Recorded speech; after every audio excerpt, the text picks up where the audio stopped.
देखिए आज हम एक फॉर्मल लेटर के बारे में बात कर रहे हैं। जो लेटर होते हैं दो प्रकार के होते हैं, एक फॉर्मल लेटर होता है, दूसरा इनफॉर्मल लेटर। फॉर्मल लेटर का मतलब होता है अव्यक्तिगत पत्र और इनफॉर्मल लेटर का मतलब होता है व्यक्तिगत पत्र। फॉर्मल लेटर मतलब अव्यक्तिगत पत्र, ये किसी रिलेटिव को नहीं लिखा जाता बल्कि किसी अधिकारी को लिखा जाता है, जैसे एसडीएम है, कलेक्टर है ना, प्रिंसिपल है। जो इनको जो लेटर लिखा जाता है उसको फॉर्मल लेटर कहते हैं। और एक होता है इनफॉर्मल लेटर। इनफॉर्मल लेटर कौन सा होता है? इनफॉर्मल लेटर में जो हमारे रिलेटिव होते हैं, जैसे हमारे पेरेंट्स हो सकते हैं, हमारे फ्रेंड्स हो सकते हैं, हमारे भाई बहन हो सकते हैं, तो जो इनको जो लेटर लिखा जाता है उस लेटर को बोलते हैं इनफॉर्मल लेटर, मतलब व्यक्तिगत पत्र। ये वाला जो लेटर है फॉर्मल लेटर है और ये लेटर क्लास 11th और 12th में पूछा जाता है। किस विषय में? सबसे पहले हम ये देख लेते हैं। क्वेश्चन में कहा है यू आर कीर्ति गुप्ता, इसमें आपका नाम कीर्ति गुप्ता बताया गया है। अब यहाँ पर जो भी नाम क्वेश्चन में बताया जाए वही नाम आप सबसे नीचे यहाँ पर डालेंगे, चाहे वो किसी लड़के का हो या चाहे किसी लड़की का। जो भी नाम क्वेश्चन में मिले वही नाम आपको डालना है, अदरवाइज आपने खुद का नाम डाला तो आपका एक अंक कटने वाला है। रेसिडिंग, आपके नाम के आगे रेसिडिंग लिखा हुआ मिलेगा। रेसिडिंग का मतलब होता है निवास, आप कहाँ पर रहते हो, आपका एड्रेस क्या है। तो यहाँ पर एड्रेस दिया हुआ है 8149 सुदामा नगर इंदौर। यहाँ पर एक एड्रेस दिया हुआ है 149 सुदामा नगर इंदौर। एड्रेस आपको याद करके नहीं जाना है, क्वेश्चन में आपको एड्रेस मिलने वाला है, वही एड्रेस आप डालें। अदरवाइज आपने कुछ अपना एड्रेस डाल दिया या आप कोई दूसरा एड्रेस याद करके गए वो आपने डाल दिया तो आपका एक अंक वहां पर भी कटने वाला है। इसलिए आप एड्रेस वही डाले जो क्वेश्चन में दिया गया हो। आगे कहा है write a letter to the collector. Write a letter to the collector, यहाँ पर कलेक्टर के नाम लेटर लिखने के लिए कहा है। यहाँ पर नाम चेंज हो सकता है, यहाँ पर आ सकता है write a letter to the SDM.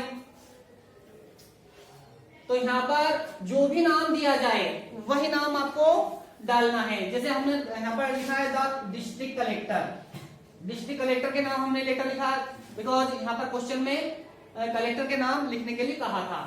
आप यूर डिस्ट्रिक्ट, आगे कहा यूर डिस्ट्रिक्ट, और जो कलेक्टर है वो आपके डिस्ट्रिक्ट के होना चाहिए। तो आप कौन से डिस्ट्रिक्ट में रहते हो?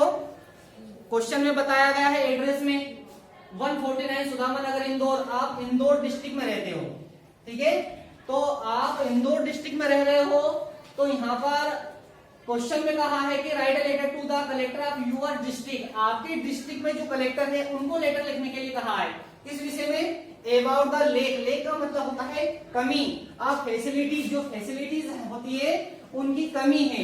एंड वेल फंक्शनिंग का मतलब होता है खराब, कोई सामान खराब हो गया है उस विषय में आपको लेटर लिखने के लिए कहा है।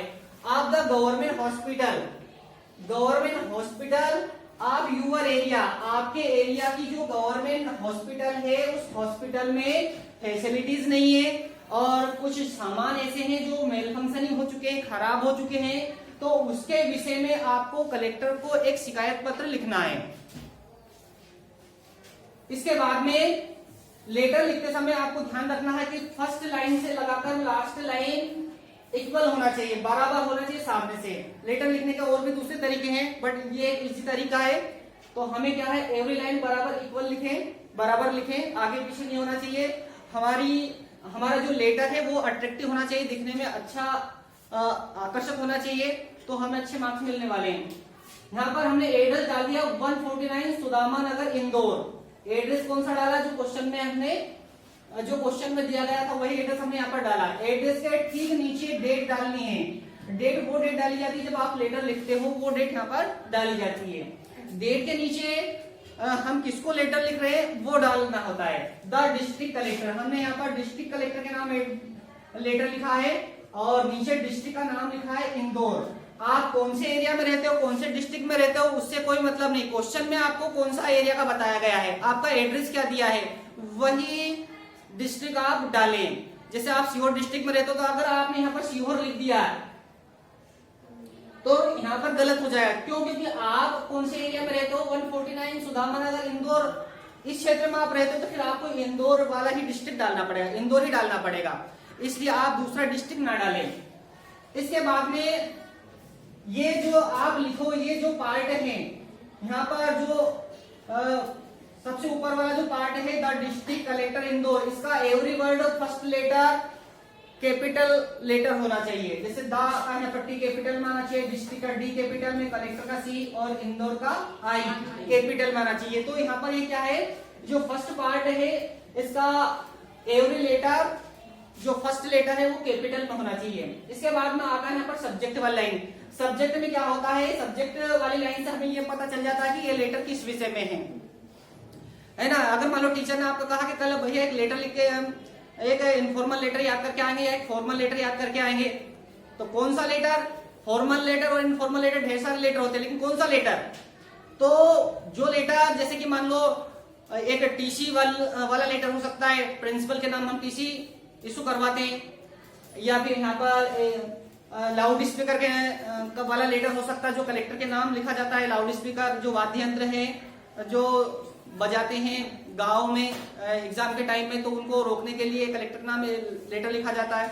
लेकिन यहाँ पर कौन सा लेटर है, तो ये जो सब्जेक्ट वाली लाइन है इससे पता चल जाता है कि ये जो लेटर है ये किस विषय में है। यहाँ पर लिखा है हमने malfunctioning of the government hospital Indore. Government hospital जो इंदौर की जो गवर्नमेंट हॉस्पिटल है उसमें क्या है, मेल फंक्शनिंग का मतलब किसी सामान, कोई सामान है जो खराब हो गया है, उस विषय में आपको शिकायत पत्र लिखना है।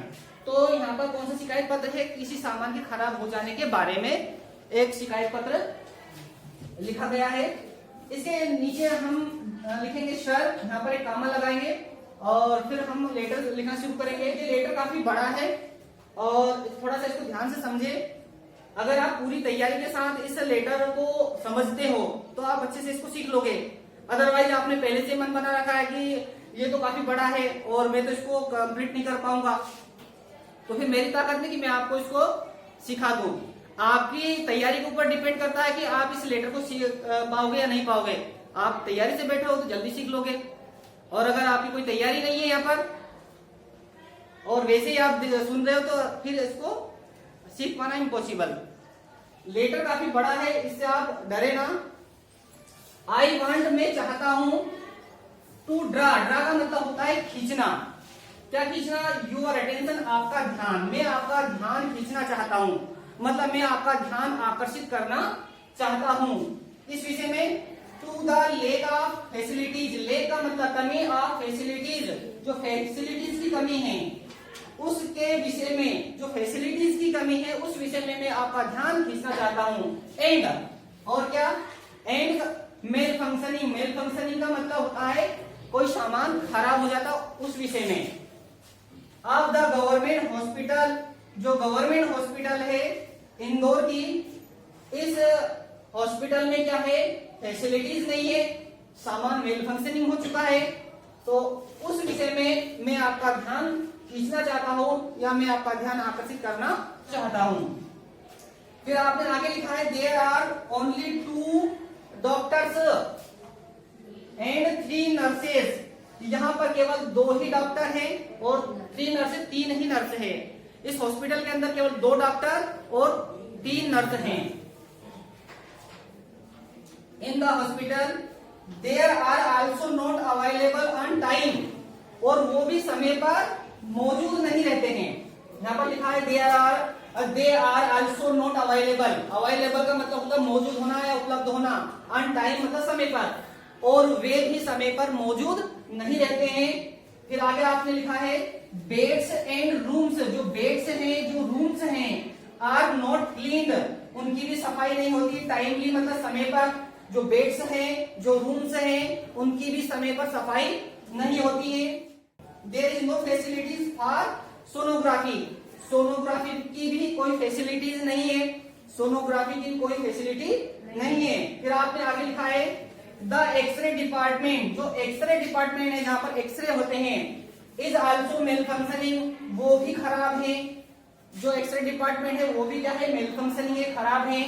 फिर आगे लिखा है नेसेसरी मेडिसिन, जो नेसेसरी मेडिसिन है, जो आवश्यक दवाइयां हैं, आर आल्सो नॉट अवेलेबल, वो भी उपलब्ध नहीं है। अवेलेबल का मतलब होता है उपलब्ध होना, और यहाँ पर नोट लगा है मतलब उपलब्ध ना होना।